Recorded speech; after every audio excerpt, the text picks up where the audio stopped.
Charles has issued a special marine warning for coastal waters from Intercoastal City to Cameron, Law 20 nautical miles, waters from Intercoastal City to Cameron, Louisiana from 20 to 60 nautical miles, until 11:45 p.m. Central Daylight Time. At 11:10 p.m. Central Daylight Time, a severe thunderstorm was located near East Cameron 157, or 47 nautical miles southwest of White Lake, moving east at 50 knots. Hazard, wind gusts to 40 knots and large hail. Source, radar.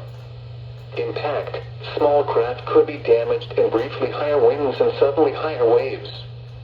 Large hail could result in structural damage.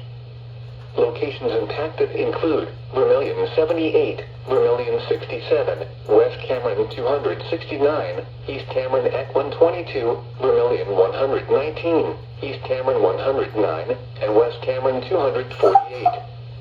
Move to safe harbor immediately as gusty winds and high waves are expected. Frequent lightning is occurring with this storm. If caught on the open water, stay below deck if possible. Keep away from ungrounded metal objects. Alright. The National Weather